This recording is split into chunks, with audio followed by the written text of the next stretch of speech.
Seja muito bem-vindo ao Cantinho Teológico. Meu nome é Gustavo Luiz. Eu fiz um vídeo sobre capítulo 12, versículo 1, acerca dos dons espirituais. Não quero, irmãos, que sejais ignorantes.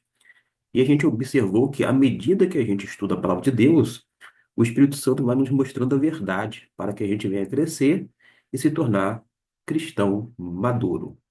Infelizmente, no nosso arraial evangélico, há muita imaturidade, há muita meninice, mas nós já deveríamos ser mestres no tocante a esta temática.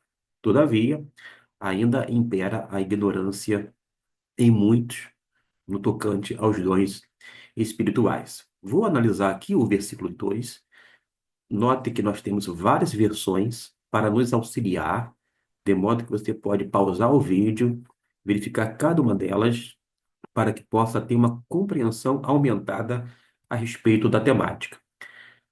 Em relação aos dons espirituais, são capacitações divinas para o ministério que o Espírito Santo dá, em alguma medida, a todos os crentes. Todos nós temos pelo menos um dom espiritual. Podemos ter um ou mais dons de acordo com a graça de Deus, com essa ação soberana da parte do Senhor que nos é outorgada. Logo, eu não conquisto um dom da parte de Deus. Então, somente recebo da parte dele. Uma outra coisa é que a gente precisa aprender a ler a Bíblia contextualmente. E às vezes o pano de fundo pode nos ajudar bastante. Aqueles crentes em Corinto, eles tinham que distinguir das experiências místicas chamadas êxtase, que significa comunhão sobrenatural e sensual com uma divindade, até porque, segundo o versículo 2, eles antes eram levados, isto é, conduzidos, movidos pelos ídolos pagãos, que são descritos como ídolos mudos, de modo que eles tinham um certo entusiasmo, entre aspas, através da adivinhação, sonhos, revelações, visões que eram encontradas nas religiões pagãs de Corinto. Nós sabemos, por exemplo, que havia dezenas de templos pagãos em Corinto.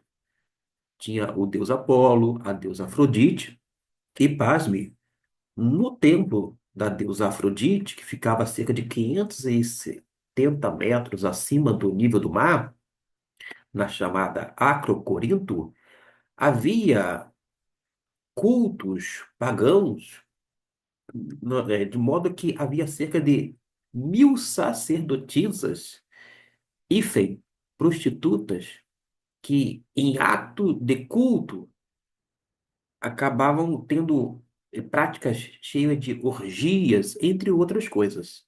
E nós conhecemos pela história que aquelas pessoas falavam em uma língua estática, isto é, altamente emocional, eram palavras desconexas em meio àquele âmbito. Ora, o versículo 2 nos deixa bem claro. Vou ler algumas versões. Vós bem sabeis que eram gentios, levados aos ídolos mudos, conforme éres guiados. Outra versão, NVI, vocês sabem que quando eram pagãos, de uma forma ou de outra, eram fortemente atraídos e levados para os ídolos mudos. A Ara, sabeis que outrora, quando éres gentios, deixáveis conduzir-vos aos ídolos mudos, segundo éres guiados. A Arque, vós bem sabeis que éres gentios, levados aos ídolos mudos, conforme éres guiados. E a católica, essa versão que eu estou agora lendo, que eu vou ler. Vocês sabem que quando eram pagãos, se sentiam irresistivelmente arrastados para os ídolos mudos. E por fim, a nova tradução da linguagem de hoje nos auxilia. Vocês sabem que quando eram pagãos, vocês eram desviados de várias maneiras para a adoração dos ídolos, os quais não têm vida.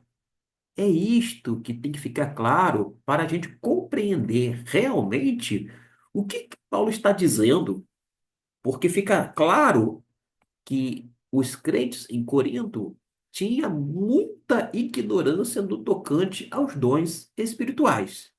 E Paulo desejava o contrário, que eles fossem instruídos, orientados pela verdade bíblica, escriturística e, sobretudo, pelo próprio Espírito Santo, que ia conduzi-los para as páginas das Escrituras até então conhecidas. Vamos nos situar contextualmente para entender esse versículo de número 2, é a proposta deste vídeo.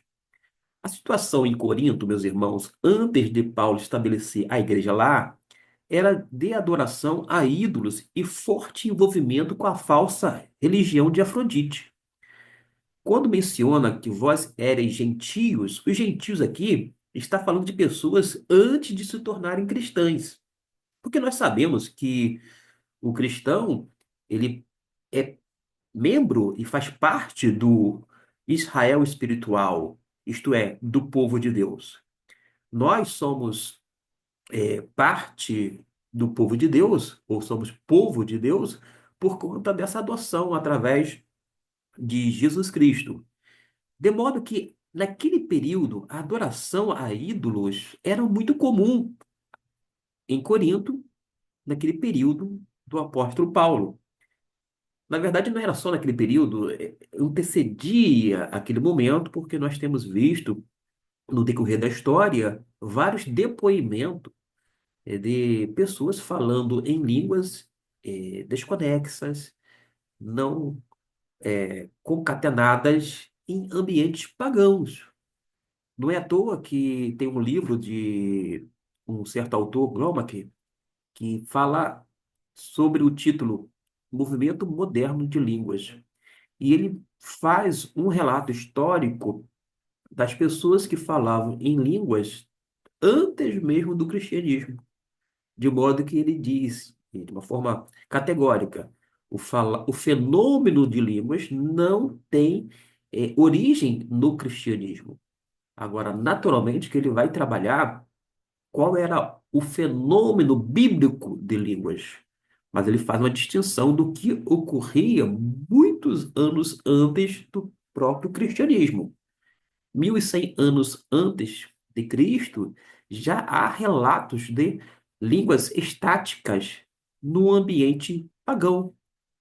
O próprio Platão, 400 e poucos antes de Cristo, vai mencionar em cultos pagãos essa prática, uma fala frenética, por exemplo, conforme é colocado segundo a tradução do termo, uma fala frenética, que era realmente uma fala desconexa.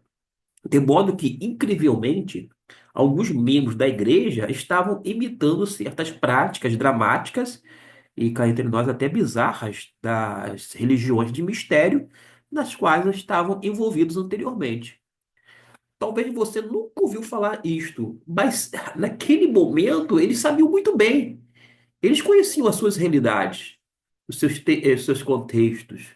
Nós que devemos estudar para compreender o que Paulo está dizendo e realmente ver esse pano de fundo.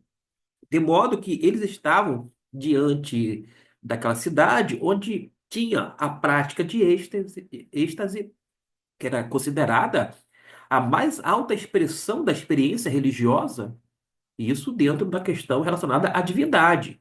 E havia vários ídolos, vários deuses sendo adorados naquele contexto cheio de divindades, de deuses. E tinha um envolvimento tão grande de uma suposta interação sobrenatural com a divindade, induzida por meio de cânticos, por meio de cerimônias hipnóticas, frenéticas, e a prática frequentemente incluía embriaguez e orgias sexuais, às quais os devotos se entregavam voluntariamente para serem levados a pecados graves. É o que a gente observa quando a gente estuda o contexto e a época da igreja em Corinto. Diante do exposto, a gente nota que o culto pagão em Corinto envolvia um exercício pagão de línguas. Naturalmente que a gente vai ter que ver, né, quais línguas eram aquelas, pelos depoimentos que a própria história nos dá, e qual é o fenômeno real de línguas, biblicamente falando. Porque por mais que o fenômeno de línguas não tenha origem cristã, mas ele difere do fenômeno pagão.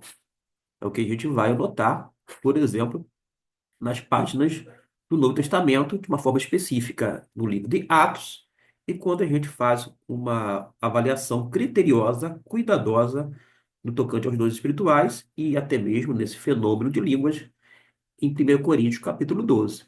Mas a gente tem que ir devagar para a gente digerir o conhecimento bíblico, esse teor escriturístico, porque muitas vezes nós estamos impregnados por conceitos que não são bíblicos. Agora, acontece que nós precisamos entender que a prática de declarações estáticas era comum nos cultos e na adoração de vários deuses e deusas gregos. Esta é a grande verdade. Quando o texto bíblico, lá em Atos dos Apóstolos, fala sobre o dom de línguas, observe os irmãos que trata-se, sem dúvida alguma, em relação a idiomas humanos. São línguas estrangeiras que foram capacitadas, isto é, foram concedidas por Deus e capacitaram os discípulos a falarem em línguas que foram identificadas e conhecidas. Quando chega em Atos capítulo 10, o fenômeno não muda, é o mesmo. Atos 19, da mesma forma. É dito e é mencionado o fenômeno de línguas dentro de um contexto também pagão, porque se refere em Atos 19 à cidade de Éfeso. Diante desses três eventos, nós temos claramente o dom de línguas como idiomas. Alguns estudiosos vão trabalhar a possibilidade de Atos ser um dom e 1 Coríntios, capítulo 12, 13 e 14, ser um outro dom.